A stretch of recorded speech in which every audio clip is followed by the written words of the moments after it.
अस्सलाम वालेकुम दोस्तों। कदीम मिस्र की तारीख और इसरार दास्तानों, ताकतवर फिरौनों और उनकी देवमालाई अजमतों को ज़ाहिर करने वाले बड़े बड़े इमारतों की हैरत अंगेज़ मिसालों से भरी पड़ी है। यही वजह है कि आज भी अगर हम मिस्र का नाम लेते हैं तो सबसे पहले उन अजीम अहरामों का तस्वर हमारे जहन में आता है, जो कि मुख्तलिफ बादशाहों ने मुख्तलिफ तरीक़ों से अपनी अजमत को ज़ाहिर करने के लिए बनाए। 4,500 साल गुजरने के बाद भी वो वक्त की आंखों में आंखें डालकर खड़े हैं। मेरा नाम है हसन आबिद और आप देख रहे हैं ट्रुथ एंड स्टोरी। दोस्तों, कदीम मिस्र की बादशाहों के लिए फिरौनों का लफ्ज़ मखसूस हो गया था। दिलचस्प बात तो यह है कि इसी लफ्ज़ की इब्तिदा में मतलब बड़ा घर या फिर शाही महल हुआ करता था, जो कि बाद में वक्त गुजरने के साथ साथ सिर्फ शाही सरबराहान के लिए मखसूस हो गया। फिरौन को न सिर्फ दुनियावी बादशाह समझा जाता बल्कि वो उसके एक देवता की हैसियत हासिल थी। इसी बिना पर वो फौज का सिपहसालार भी होता और सबसे ज्यादा मुंसिफ ही उन्हीं समझा जाता, और यही वजह है कि उसका हुक्म हर्फ आखिर होता।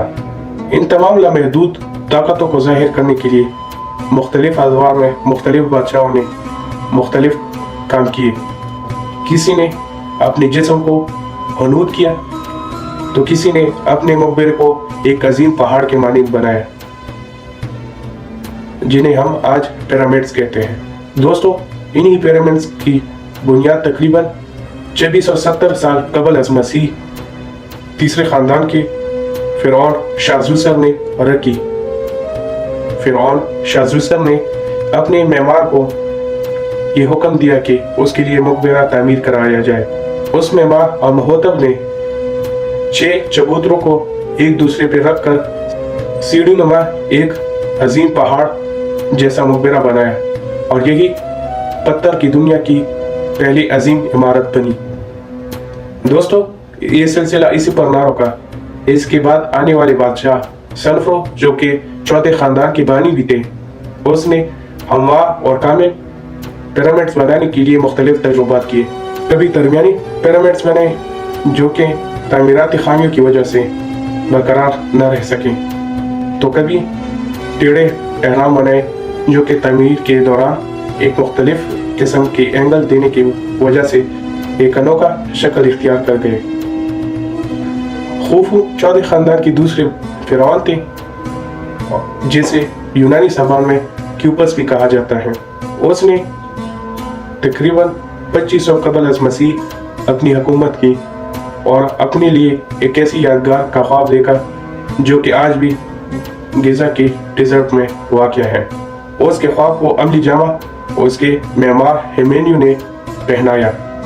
हेमेनियो ने तकरीबन 23 लाख वजनी पत्थरों को यकजा करके रॉयल क्यूबिट और सेक्ट का निज़ाम इस्तेमाल करके 51 डिग्री का एक दुरुस्त जाविया हासिल करके पिरामिड्स बनाया, और पिरामिड्स की बुनियाद को दुनिया की चारों सिमतों के मद्देनजर रखते हुए बनाया। इस अमल को जामा पहनाने के लिए तकरीबन 40,000 मजदूरों ने 27 साल अंत तक मेहनत करके इसे मुकम्मल किया। क्योंकि इसकी बनावट में इसवान की ग्रेनाइट पत्थरों को भी इस्तेमाल किया और चूने के पत्थर भी इस्तेमाल किए गए। इसकी सफ़ेदी रेगिस्तान में दूर से चमकती थी। वक्त गुजरने के साथ साथ इन्हीं एहरामों के इर्द गिर्द मुख्तलिफ छोटे और बड़े एहराम बनाए गए, जो कि मुख्तलिफ बादशाहों ने अपने मलकाओं और शहजादों के लिए बनाए थे। दोस्तों, अब्बासी खलीफा मामून रशीद के दौर में पिरामिड्स और उनमें छुपे खजानों की मुख्तलिफ अफवाहें फैल गई, जिसकी जस्तजू के लिए बादशाह ने मुख्तलिफ इलाकों से मुख्तलिफ मजदूरों को बुलवाया। एहराम में दरारें बनाकर खजाना ढूंढने लगे, मगर पत्थरों और खामोश पुरखौफ अंधेरों के सिवा कुछ न मिल सका। दोस्तों, जदीद साइंसी रिसर्चर्स ने जब सुना कि पिरामिड्स में कभी न खुश्क होने वाली खून, न मौकूफ फुल फितरत पहरेदार और बोलने वाले बुत मौजूद हैं, तो एक मुहिम के जरिए रिसर्चर्स ने इम्यून रेडियोग्राफी करके मुख्तलिफ तस्वीर बनाई, और डिटेक्टरों ने भी ये बात कंफर्म करा दी पिरामिड्स में एक वसी खला मौजूद है, जिसकी जांच के लिए अब हम रोबोटिक टेक्नोलॉजी पे इन्हिसार कर रहे हैं। دوستو امید ہے آپ کو میری یہ ویڈیو اچھی لگی ہوگی. اپنی رائے کو کمنٹ سیکشن میں ضرور شیئر کر دیجیے. Good bye.